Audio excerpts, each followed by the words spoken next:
And here now in a story exclusive, newly confirmed U.S. Ambassador to Germany, Ric Grenell. Ambassador, great to see you this evening.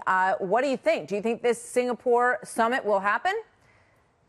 Well, I think as President Trump said, let's wait and see. This is an issue that has frustrated many administrations before the Trump administration.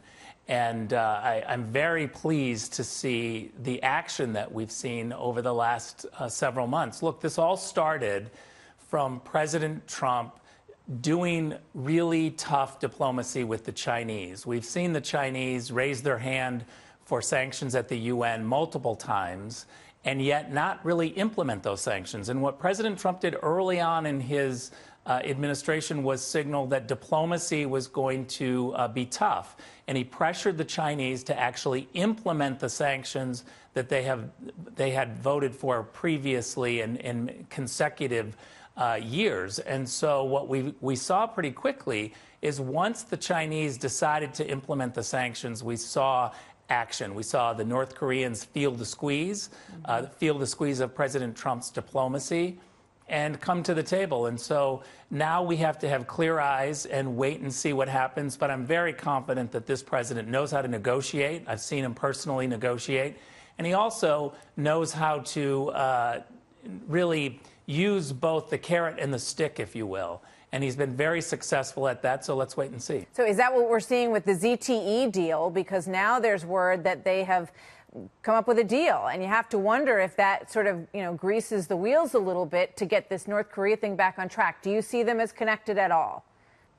Look, I think that this president has signaled multiple times that he's going to fight for the American people and use all of the tools that the U.S. government has. He's not just going to make one argument, but he's going to say, as he did to President Xi early on, look, if you help us out on North Korea, which is a very serious policy for us, it's a threat to the American people. If you help us out on North Korea, you're going to be able to get a better trade deal from us.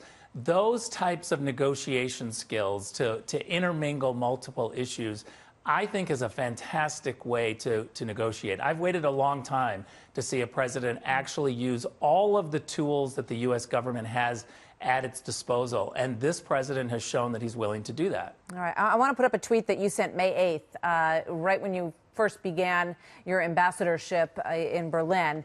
And here is a look at it. As President Trump said, U.S. sanctions will target critical sectors of Iran's economy.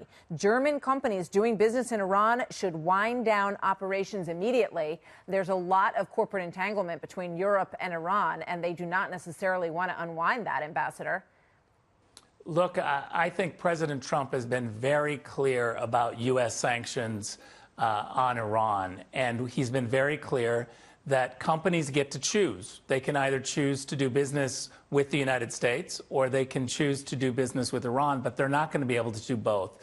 President Trump has been clear about that. Secretary Pompeo has been very clear about that.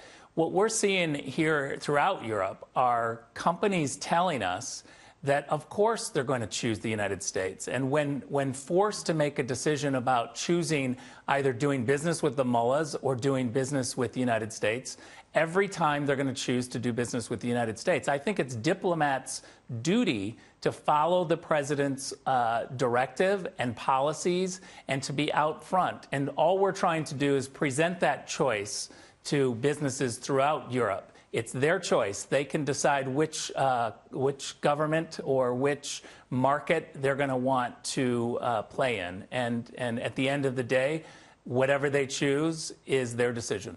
You are in a very consequential country in that endeavor, and we look forward to seeing your work there. Ambassador Ric Grenell, thank you. Great to see you tonight.